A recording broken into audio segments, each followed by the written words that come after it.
प्यारे बच्चों, कैसे हो? गुड मॉर्निंग मेरे भैया बहनों। हाँ, कल थोड़ा सा माइक मिस्टेक हो गया था, जिसके कारण आप लास्ट में 1-2 मिनट आवाज नहीं आई थी। हाँ, गुड मॉर्निंग, गुड मॉर्निंग, सत श्री अकाल, जय सिया राम, राधे राधे। चलिए, हाँ, पहले तो 5 मिनट का रिवीजन कर लेते हैं। जहाँ हमारी क्लास छूटी थी, जहाँ से स्टार्ट हुई थी, वो पूरा का पूरा 5 मिनट में करते हैं। कल हमने पढ़ा था एक तो भौतिक परिवर्तन, एक रासायनिक परिवर्तन। भौतिक परिवर्तन और रासायनिक परिवर्तन के साथ भौतिक परिवर्तन में क्या होता है? नए पदार्थ नहीं बनते और उत्कर्मणीय प्रकृति होती है। और रासायनिक परिवर्तन में क्या होगा? अनुत्क्रमण प्रकृति। क्या ठीक से उत्कर्ण प्रकृति और अनुत्क्रमण प्रकृति, या उसमें कुछ और भी चेंजेस होता है?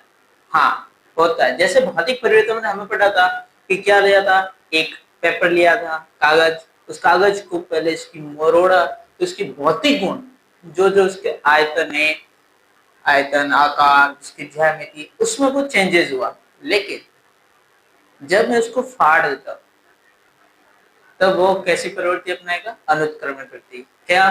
क्योंकि जब उसको मैं वापस ऐड करूंगा तो उसी शेप में वापस मेरे को नहीं मिलेगा।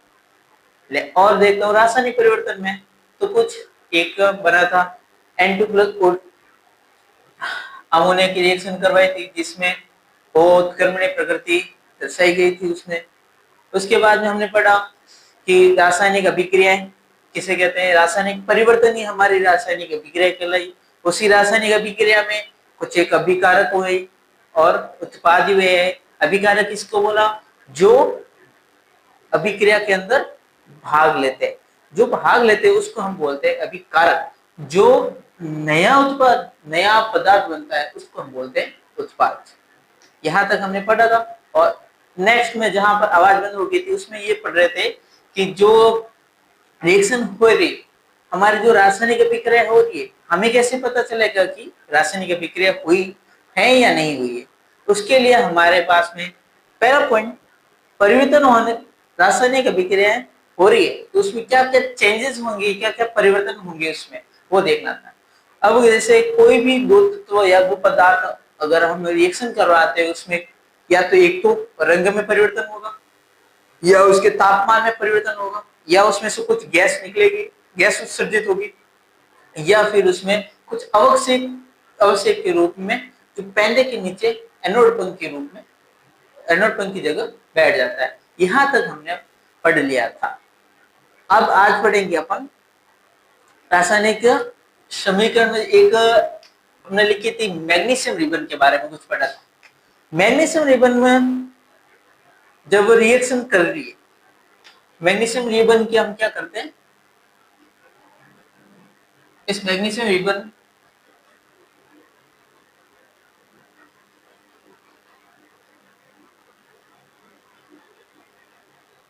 इस मैग्नीशियम रिबन को हमें ऑक्सीजन के साथ क्रिया कर, ऑक्सीजन की उपस्थिति में उसको जलाना है। अब हम सबको पता है कि सोडियम के जैसे ये भी एक क्रियाशील तत्व है। मैग्नीशियम ये भी क्या करता है, जैसे जल्दी ही किसी हम उसको खुला छोड़ते हैं तो एक दूसरे की ओर आकर्षित जल्दी हो जाती है, पता ही है।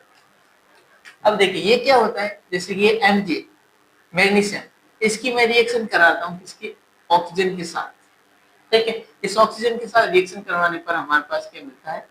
Magnesium oxide. ये मैग्नीशियम ऑक्साइड ये क्या कर रहे हैं अपन? ये मैग्नीशियम है, ये खुली उपस्थिति में वातावरण में पड़ी, ये वातावरण में पड़ी पड़ी क्या कर रही थी? इस ऑक्सीजन के साथ रिएक्शन कर दिया इसने, तो इसके ऊपर कुछ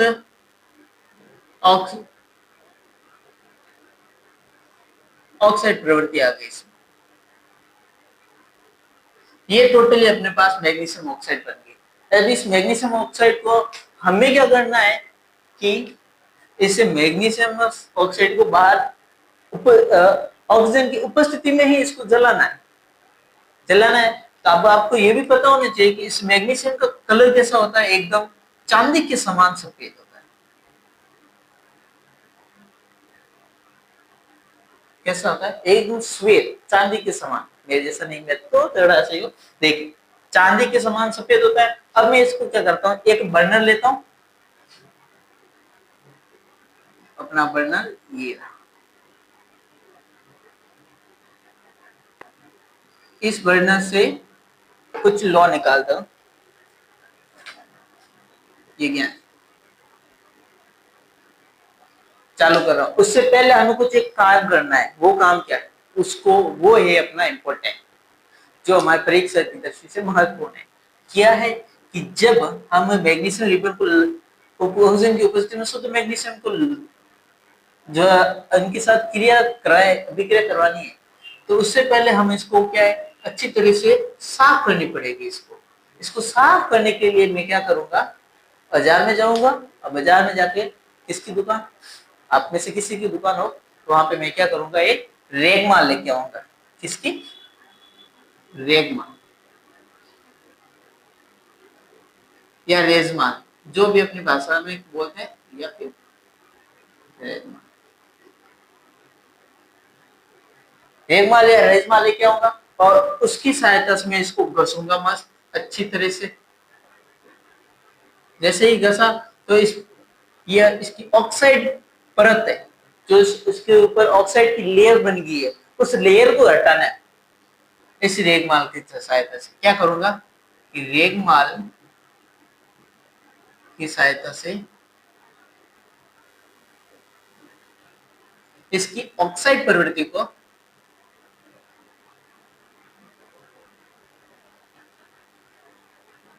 ऑक्साइड प्रवृत्ति है जो कम कर दे, हटाते हैं। किसकी सहायता से, रेगमाल की सहायता से। प्रश्न आता है, और ये क्यों करना आवश्यक है भाई, इंपॉर्टेंट तो ये है कि ये हम कर रहे हैं, तो ये क्यों कर रहे हैं, कारण क्या है, ये करना ही क्यों है। इससे क्या होगा भाई, हम जब ये करते हैं, इसमें मैग्नीशियम ऑक्साइड की जो परत बन जाती है, इसको हटाना इसलिए आवश्यक है। क्यों आवश्यक है, आप सबको पता है, अगर क्या पानी आग लगाने देता है, नहीं देता है, अगर वहां पे नहीं देता है, इसीलिए वो क्या करेगा, हमें शुद्ध मैग्नीशियम प्राप्त करनी होगी, तो जिससे हमें ये मैग्नीशियम से ऊपर ये हटानी पड़ेगी। अब ये क्या कर रहे हैं अपन, इसकी रिएक्शन करा रहे हैं ऑक्सीजन के साथ, ऑक्सीजन की उपस्थिति में हीट दे रहे हैं। ऑक्सीजन की उपस्थिति हम क्या करते हैं, गर्म कर रहे हैं। मैं इसको एक छोटा रूप ले लूं, ये रॉड आ गई, ये किसकी है, मैग्नीशियम की रॉड। कैसी है, एकदम शुद्ध सफेद वाली, इसके ऊपर क्या, अब इसको हम क्या कर रहे हैं, यहाँ पे मैं कुछ एक कटोरा ले रहा हूं, इस कटोरे के अंदर क्या कर रहा है, एक चिमटे की सहायता से करेंगे। किसकी सहायता से, चिमटे की सहायता। क्यों क्यों क्यों, क्या हाथ जलाना है तो हाथ से कर ले, नहीं तो अच्छा ये चिमटा पकड़ लिया, इस चिमटे की सहायता से हम इसको बर्नर के पास लेके जाते हैं। ये अपना बर्नर होता है। 11th क्लास में हम केमिस्ट्री की प्रैक्टिकल करोगे, तब आपको ये सब बताया जाएगा। इसको बर्नर बोलते हैं, इसको चिमटा बोलते हैं। ये मैग्नीशियम है, इससे क्या होगा, जैसे ये इसके पास जाएगा, ये इसकी लौ आएगी इसके पास में, तब इसमें से कुछ सफेद सफेद सा पदार्थ आ जाएगा इसके अंदर। ये एक क्या होगी, सफेद चूर्ण के समान आ जाएगा। किसके समान, सफेद चूर्ण के समान आ जाएगा, जो अपने इस कटोरे के अंदर उपस्थित हो जाएगा। और मैग्नीशियम, इसमें देखिए मैग्नीशियम बहुत ही क्या है, क्रियाशील धातु होती है, जो ये वायु के साथ क्रिया करके मैग्नीशियम ऑक्साइड की परत बना देती है। अब इस परत को हटाने के लिए हमें किसका उपयोग करना पड़ेगा, इस रेजमाल या रेगमाल का हम यूज करते हैं, जिसके कारण जलने में किसकी कठिनाई नहीं आएगी, और उसे रेगमाल के साथ करने पर हमें मैग्नीशियम ऑक्साइड को हट जाएगा, और मैग्नीशियम पूरी तरह वायु के संपर्क में आ जाएगा, और हम उसके आसानी से जला सकते हैं, और हमें ये सफेद चूर्ण के रूप में मैग्नीशियम ऑक्साइड प्राप्त हो जाता है। अब ये इसमें इंपॉर्टेंट क्वेश्चन क्या बनता है, मेन चीज तो ये इंपॉर्टेंट क्वेश्चन ये बनता है कि मैग्नीशियम वायु में जलाने से पहले मैग्नीशियम रिबिन को वायु, अभी मैं जला रहा हूँ इस वायु को उपस्थिति में, वायु में जलाने से पहले इस मैग्नीशियम रिबन को इस रेगमाल की सहायता से साफ क्यों करना आवश्यक? इसका आंसर अभी के अभी बताया था। अभी के अभी अगर आप पेन और कॉपी लेके बैठे हो तो लिखा होगा, नहीं तो फिर बैठे ही हो। चलो देखो, अब रेगमाल की सहायता से और क्यों करते हैं कि अगर ये ऑक्साइड की लेयर उपस्थित है तो ये आराम से नहीं जल पाएगा, कठिनाई होगी इसमें। इस कठिनाई को दूर करने के लिए हम क्या करते हैं, रेजमाल से इसको अच्छी तरह से घसते हैं और ये इसके ऑक्साइड प्रवृत्ति को हटाता है, जिसके कारण ये आराम से जलने में जल सकता है। ठीक है, अब देखिए इसकी, अभी भी हम पढ़ रहे हैं क्या, रासायनिक समीकरण। अभिक्रिया पढ़ी जस्ट। अब ये क्या हो रहा है, दो तत्व मिल गए, दो तत्व मिलकर एक नए उत्पाद को बन गया। इसको हम क्या बोलते हैं भाई, रासायनिक अभिक्रिया। क्या बोलते हैं, रासायनिक अभिक्रिया। अभी रासायनिक अभिक्रिया कोई, इसी को और क्या बोल सकते हैं, रासायनिक समीकरण बोलते हैं। रासायनिक अभिक्रिया या रासायनिक समीकरण। अब रासायनिक समीकरण में कुछ रूल्स होते हैं, क्या रूल्स होते हैं वो देखते हैं। रासायनिक समीकरण, उससे पहले याद कीजिए 9th क्लास में एक नियम आया था, क्या पढ़ तो रहे हो, हाँ याद रखो। 9th क्लास में क्या लिखा था, द्रव्यमान का संरक्षण नियम। क्या था, किस किसको आता है, आता है क्या? ठीक है बताओ, द्रव्यमान संरक्षण का नियम क्या है। यदि किसी, हम क्या कर रहे हैं, मेरे पास में कोई दो पदार्थ है ए और बी, और वापस बन रहा है ए बी। क्या बन रहा है, देखिए ये अभिकारक है, ये उत्पाद है। इसमें क्या है, इसका द्रव्यमान मैं मानता हूं 15 किलोग्राम, तो वापस मेरे को 15 ही किलोग्राम मिलेगा। मीन्स क्या हुआ, द्रव्यमान संरक्षण का नियम, यानी अभिक्रिया से पहले पदार्थों का द्रव्यमान और अभिक्रिया से बाद उत्पाद का द्रव्यमान समान रहता है। इसमें क्या हुआ, ना ही तो विनाश होगा किसी एक भी परमाणु का और ना ही नया ऐड होगा। यस, ये अपना क्या कहलाता है, द्रव्यमान संरक्षण नियम, और ये हमने 9th क्लास में पढ़ रखा है। ठीक है, और ये द्रव्यमान संरक्षण नियम लागू कहां पे होता है, अपना रासायनिक समीकरण के। अब रासायनिक समीकरण में अभी चेक करते हैं कि इसमें लागू हो रहा है या नहीं। देखते, अगर लागू नहीं होगा तो क्या करना है, हमें लागू करवाना है, माना नहीं करवाना है भाई। देखो कैसे, मैग्नीशियम और ये है आपके पास, मैग्नीशियम, ये ऑक्सीजन, ये मैग्नीशियम ऑक्साइड। देखिए इसको सॉल्व करते हैं, संतुलित। अब संतुलित करने पर क्या करते हैं, ये मैग्नीशियम है, ये ऑक्सीजन, मैग्नीशियम कितना है 1, इसमें भी कितना है 1, ऑक्सीजन कितने हैं 2, इसके पास ऑक्सीजन कितने हैं 2, तो हमें क्या बनाना है, कितने 2 बनाने हैं। ये मैं दे रहा हूं इसको 2 मैग्नीशियम, 2 ऑक्सीजन दिया तो मैग्नीशियम भी हो गया इसके साथ साथ 2, इसको भी दे दो अपना 2। ये क्या हो गया अपना संतुलित रासायनिक समीकरण। सिंपल सा है। देखिए इस फॉर्म में अपन को एक पूरा संतुलित समीकरण भी बनाना पड़ेगा। ठीक है, आई होप यहाँ तक समझ में आएगा। इसमें इंपॉर्टेंट यही है कि आपको याद यही रखना है कि मैग्नीशियम वायु में जलाने से पहले मैग्नीशियम रिबन को हम साफ क्यों करते हैं। मेन चीज ये है, साफ क्यों करते हैं वो मैंने बता रखा है, आज जरूर ये नोट डाउन करिएगा। इससे आगे बढ़ते हैं अपन जो अभी, हाँ तो अब आगे बढ़ते हैं अपन द्रव्यमान संरक्षण का नियम। द्रव्यमान संरक्षण का नियम क्या है, अभी पढ़ा है आपने और 9th क्लास में भी पढ़ रखा है। द्रव्यमान संरक्षण का नियम क्या होता है,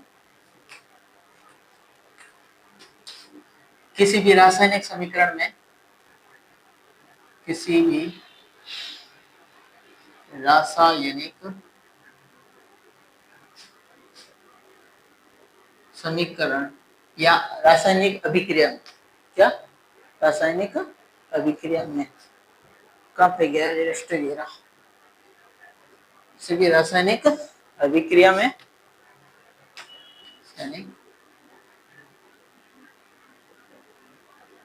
अभिक्रिया में द्रव्यमान का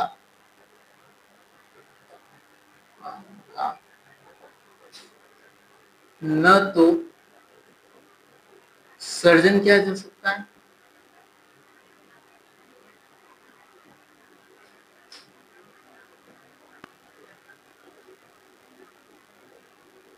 और न ही विनाश।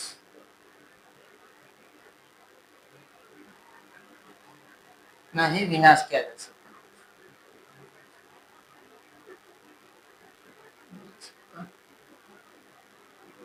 मीन्स क्या है, क्या हमें इसमें अर्थात किसी भी रासायनिक अभिक्रिया में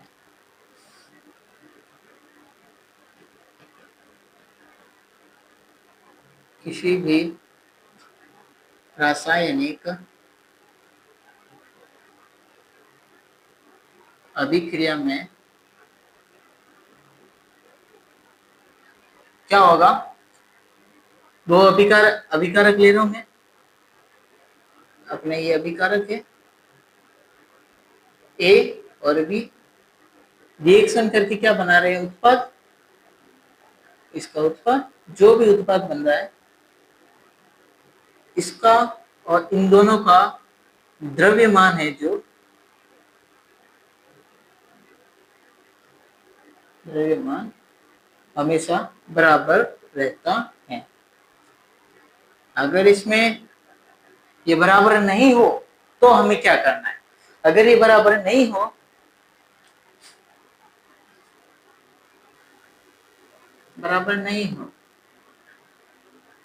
तो जो हमारे एनसीईआरटी जो आपकी बुक्स में है उसके अनुसार चले तो फर्स्ट विधि आएगी अपनी हिट एंड ट्रायल विधि। इस विधि की सहायता से अपन क्या करेंगे, इसको संतुलित करेंगे। इस विधि की सहायता से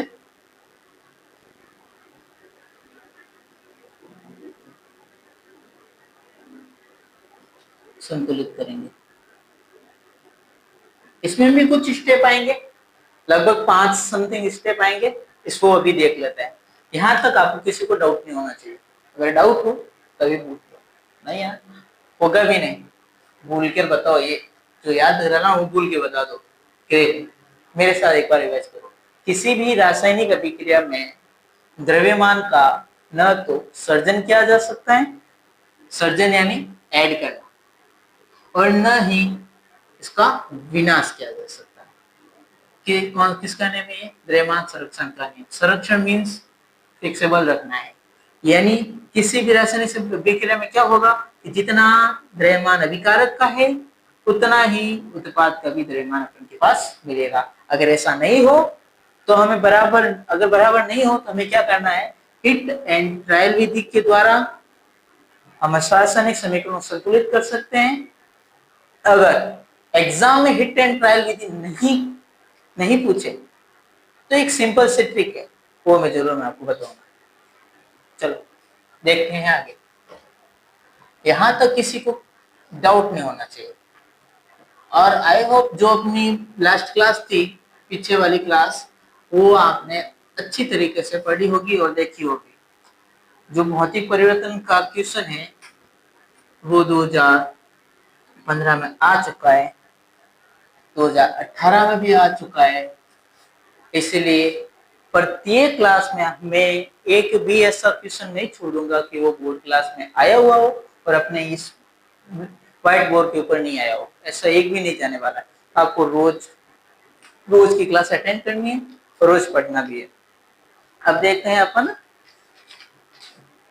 रासायनिक समीकरणों को संतुलित करने के लिए क्या क्या। फर्स्ट विधि अपन वही देखते हैं, हिट एंड ट्रायल विधि के अनुसार। Hit and trial, hit and trial विधि में क्या है, देखिए पहले आप बोलो तो स्टेप बता देता हूँ, फिर इजी रहेगा थोड़ा। अपने इस साइड में स्टेप ले लेता हूँ। स्टेप में पहला स्टेप हमको क्या बनाना है, जो भी अपना रासायनिक समीकरण है उस रासायनिक समीकरण के जितने भी अपने पास जो जो पदार्थ है, उस पदार्थों को अपने क्या करना है, एक कमरे में पैक करना है, मीन्स बॉक्स में पैक करना है। सभी के सभी पदार्थों को आप क्या करोगे, बॉक्स में पैक कर लोगे, यानी प्रत्येक प्रत्येक सूत्र को बॉक्स में पैक करना है, प्रत्येक सूत्र को बॉक्स में बंद करें। ये फर्स्ट स्टेप, ठीक है। फिर आता है अपना सेकंड स्टेप, क्या होगा कि तत्वों के जितने भी परमाणु है, जितने भी परमाणु क्रमांक है वो लिखिए, वो देख ले। तत्वों के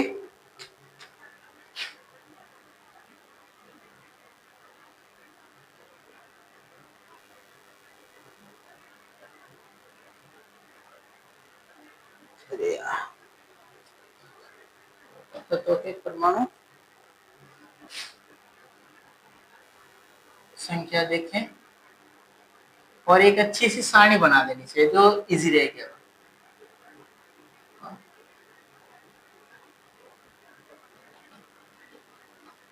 सारणी बना दो। अब ये सारणी बनाने के बाद में अपन को क्या करना है, अभिकारक व उत्पाद दोनों को अलग अलग कर लेना है। अभी कैसे, मैं एक एग्जांपल लूंगा उसमें बताऊंगा आपको। ये फिर पहले मैं सिर्फ स्टेप बता रहा हूँ आपको कि ताकि स्टेप बाय स्टेप आपको, इसका स्टेप है तो मैं यहाँ पे कर लूंगा, तभी आपको समझ में आराम से आ जाएगा। थर्ड स्टेप में आपको करना है अभिकारक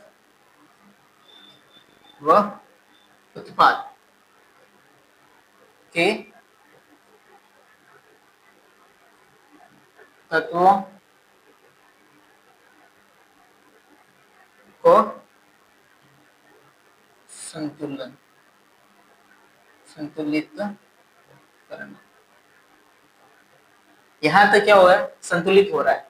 अब संतुलित होने के बाद आपको क्या करना है, फोर्थ स्टेप में संतुलित समीकरण को लिखना है।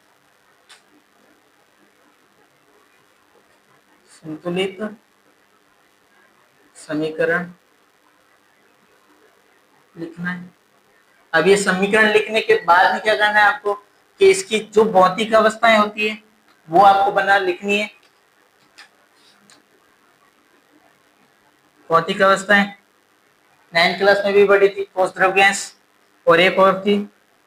ऐसे तो 5 अवस्थाएं आपको याद ही होगी, भौतिक अवस्थाएं।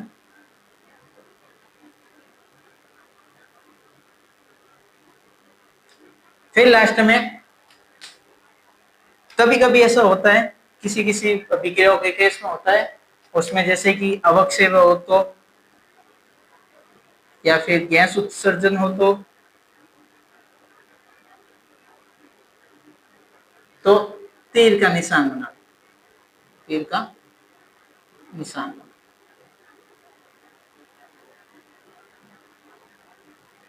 तीर का निशान बनाना। ये इतना सा काम हमें करना है जिस पर अपना रासायनिक समीकरण संतुलित हो जाएगा। एग्जाम्पल में लो जो अपने इंपोर्टेंट, जैसे कि फेरस और H2O जल, कौन सा लो, Fe प्लस जल, रिएक्शन करते हैं तो क्या बनता है Fe2O3 प्लस हाइड्रोजन। हाँ भाई, अच्छी बात है कि एक जो हाइड्रोजन निकल रही है, किसी ने आप सभी के लिए कि हाइड्रोजन गैस जो निकल रही है उसकी खोज किसने की थी, बस सिंपल सा क्वेश्चन, सभी के लिए, कोई एक नहीं, सभी के लिए। इसकी खोज किसने की थी? 9th क्लास वालों को तो मैंने बता रखा है, अभी तो आप नए ऐड हो जरूर बताना, कमेंट सेक्शन में जरूर बताना अगर जो यहाँ तक देख रहा है वीडियो। चलो अब आ गया पहला वीडियो, देखते हैं। प्रत्येक सूत्र को बॉक्स में बंद कर लें। चलिए मैं क्या करता हूँ, इन सबको बॉक्स में पैक करता हूँ। पहले तो Fe plus H2O reaction Fe2O3 plus hydrogen, Fe2O3 plus hydrogen, ये 1 सबको पैक कर लिया। चलो भाई हो गया पैक, पहला स्टेप अपना कंप्लीट। सेकंड क्या, तत्वों की परमाणु संख्या देखें तो सारणी बना दें। इनके तत्वों की परमाणु की संख्या देखना है और उन्हें सारणी बनाना है। तो सेकंड स्टेप चलते हैं भाई, सारणी बनानी है। चलो भाई ये लो, इसमें लिख लेंगे क्या, अभिकारकों की परमाणु संख्या, और इधर लिख लेंगे अपन तत्व। ठीक है, रिएक्शन, इधर क्या लिख लेंगे, उत्पाद के परमाणु संख्या, और इधर लिख देंगे अपन तत्व। कितने कितने हैं, पहले से हाइड्रोजन है और ऑक्सीजन है। चलो भाई इसके 3 बॉक्स बना दो और इसमें भी 3 बॉक्स बना देते हैं। कंप्लीट। अब आगे चलते हैं, ये Fe हाइड्रोजन, ये ऑक्सीजन। Fe कितना है, 1, हाइड्रोजन कितना है, 2, ऑक्सीजन 1। चलिए इधर क्या है, Fe H और O। Fe कितना है 2, H कितना है 2 और O कितना है 3। अब क्या करना है भाई, अब क्या कह रहा है, अभिकारक और उत्पाद के तत्वों को संतुलित करना है। अब इनको क्या करना है, इंपॉर्टेंटली संतुलित। मेन गेम यही है अपना। अगर ये रॉन्ग हो गया तो पूरी की पूरी हिट एंड ट्रेवल हमें हिट कर लेगी और एग्जामिनर को भी हिट कर लेगी। एग्जामिनर हमें अच्छा सा गोल गोल अंडा दे देगा। ये ऐसा हमें नहीं करना है। चलिए आगे देखते हैं। अब इसको संतुलित करना है भाई, संतुलित करते हैं। देखिए करने के लिए वापस ये का ये नीचे ही लिखना है, ये का ये बना देते हैं। ओ भाई अब क्या बनेंगे, 3 बन जाएंगे, रिएक्शन वापस।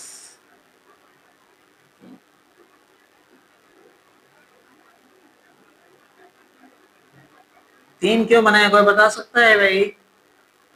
देखो क्यों बनाया, 2 तो पहले से ही है और तीसरा जो हम क्या करेंगे, संतुलित करेंगे। ये परमाणु क्रमांक पहले से है, इधर आ जाएगा अपना तत्व, ये आ जाएगी अपनी संतुलन संख्या, सेम का सेम। ये अभिकारक, ये उत्पाद के लिए। ठीक है, चलिए देखते हैं। अभी ferrous hydrogen oxygen, ferrous hydrogen ये ऑक्सीजन। ठीक है, अब देखिए फेरस कितना है, 1 है, ये 2 1, इधर 2 2 3। अब इनको क्या करें, समान करना है। इधर क्या है 2 है, तो इधर भी हम मैं क्या करता हूँ 2 बनाता हूँ। ठीक है, 2 बनाया। हाइड्रोजन कितना है 2 2, ऑक्सीजन कितना है 3, और मैं इसको भी मैं 3 बनाता हूँ। अब चलिए ऊपर वापस चलते हैं। ये Fe, अगर मैं इधर Fe को 2 से गुणा करता हूँ तो ये 2 बन गए, इधर भी 2 रेडी। लेकिन इसको मैं 2 से मल्टीपल करता हूँ, इसको इसको, तो कितना बन जाएगा 2 इंटू 2, करना ही नहीं अपन को तो। Fe कितना है 2 ही है, ऑक्सीजन कितना है, ऑक्सीजन इधर है तो नहीं भैया, हाँ ये 3, ये 3 हो गया। अगर मैं इसको 3 से मल्टीपल करूं तो इसको भी हमें 3 से मल्टीपल करना पड़ेगा क्योंकि इसके 7 है। 3 इंटू 2 कितना हो गया 6, यानी 6 हाइड्रोजन है और यहाँ पे कितने 2 है। तो इधर मैं इसको क्या करता हूँ 3 कर देता हूँ। अब देखिए क्या थोड़ा भी है, क्या फर्क है थोड़ा बहुत भी। फेरस कितने 2, इधर आ जाते हैं 2। चलिए इधर भी 2, hydrogen 3 into 2 6, hydrogen 3 into 2 6, oxygen 3 oxygen 3। चलो इधर एक एक लिख देते हैं। अब क्या करना है भाई, फॉर संतुलित समीकरण लिखना है। संतुलित समीकरण लिखते हैं। चलिए ये Fe plus H2O reaction Fe2O3 plus hydrogen, solve किया अभी अभी अभी अपने। चलिए क्या, सर इसको कितना देना है 2 दे दिया, हाइड्रोजन ये ऑक्सीजन इनको अपन 3 देना है, फिर इसको कुछ भी नहीं, इसको 3 देना है, और ये अपने पास क्या हो गया है, सिंपल सा समीकरण आ गया। क्या, संतुलित समीकरण आ गया। एक बार वापस चेक कर लेते हैं। 2 2 3 दूनी 6, 3 दूनी 6 और ये 3 3। चलिए अब नेक्स्ट चलते हैं, इसकी भौतिक अवस्था लिखते हैं। कौन कौन सी है भौतिक अवस्थाएं बताइए, कैसा होगा। ये Fe plus H2O reaction Fe2O3 plus H2। हाँ समीकरण संतुलित क्या था, 3 3। अब क्या करना है, इनकी क्या लिखनी है, भौतिक अवस्थाएं। भौतिक अवस्थाओं में क्या क्या होगा भाई, कि जो भी अपना ठोस है, जैसे कि ये, इसको सॉलिड लिख देते हैं, ये लिक्विड में द्रव है, इसकी लिक्विड अवस्था में लिख देते हैं, ये गुलित अवस्था में है तो एक क्यू लिख देते हैं, और ये गैसीय अवस्था में तो इसको जी लिख देते हैं। ठीक है। और नेक्स्ट अपना क्या है कि जो भी गैस में उत्सर्जित हो जाती है उसके पास में क्या एरो लगानी है, ये अपनी एरो। ठीक है। और ये अपना रासायनिक समीकरण कंप्लीट लिख क्या, ये इतनी सा क्रिया करना है किसमें, हिट एंड ट्रायल विधि। अगर ऐसा पूछे तो करना है, वरना क्या करना है वो अभी देखते हैं।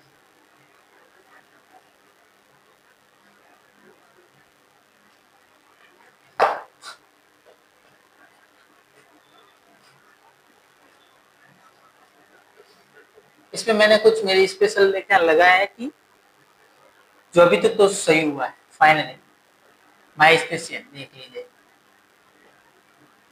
क्या है कि आपको समीकरण दिया होगा, उस समीकरण में सबसे पहले किसको सॉल्व करना है, सबसे पहले आपको फर्स्ट एंड फॉरमोस्ट सॉल्व करना है जितने भी आपके पास मेटल मींस धातु पदार्थ है, जितनी आपके पास धातु है सबसे पहले उनको सॉल्व करो। सेकंड क्या है, जितनी भी अधातु हैं आपके पास नॉन मेटल्स है, उन नॉन मेटल्स को आप सॉल्व करो। फिर आपको थर्ड में देना है आपको प्राणवायु यानी ऑक्सीजन, जितनी भी ऑक्सीजन गैस है उस ऑक्सीजन को सॉल्व करो। और आपके पास फोर्थ में जो हाइड्रोजन है उसको सॉल्व करो। ये करो, अपने आप एकदम इतना बड़ा करने का जरूरत नहीं रहेगा। अब इतना बड़ा जरूरत नहीं है। अब देखो कैसे, सबसे पहले हम क्या कर रहे हैं, धातुओं को सॉल्व कर लेते हैं, फिर अधातु बच जाएगी, है नहीं। फेरस पे किया पहले, तो फेरस को सॉल्व किया, तो इधर कितना है, 2 है, तो पहले इसको 2 दिया, चलो यहाँ पे 2 डायरेक्ट दे दिया। फिर अधातु ली, फिर आता ऑक्सीजन को सॉल्व करो, ऑक्सीजन कितने यहाँ पे 3, इधर नहीं है तो यहाँ पे मैंने 3 दे दिया। ठीक है, ऑक्सीजन सॉल्व हो गया, चलो ये 3 हो गया। फिर आता हाइड्रोजन, हाइड्रोजन कितने हैं इधर भाई, 2 है, नहीं 3 इंटू 2 6 हो जाते हैं, तो यहाँ पर मैंने 3 दे दिया। सिंपल से ट्रिक, इजी वे। ये मेरी तरफ से आपको अच्छी तरह से गिफ्ट है। और भी एग्जांपल लेते हैं कैसे होता है, देखते हैं एग्जांपल्स।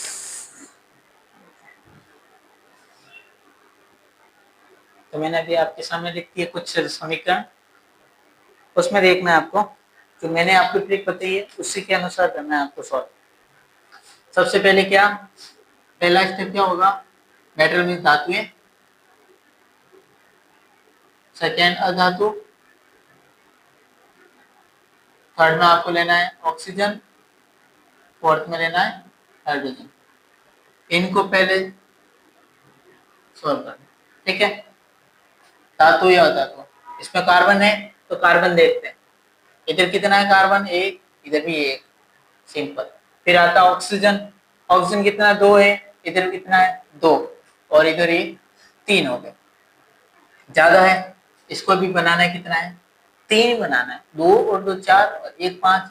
अगर मैं इसको 2 दूं तो कितना हो जाएगा, 2 और 2 4, ठीक है। इसको मैंने 2 दिया, 2 और 2 4, ऑक्सीजन 2 और ये ऑक्सीजन कितना हो गए, तो 2 और 2 4 हो गए।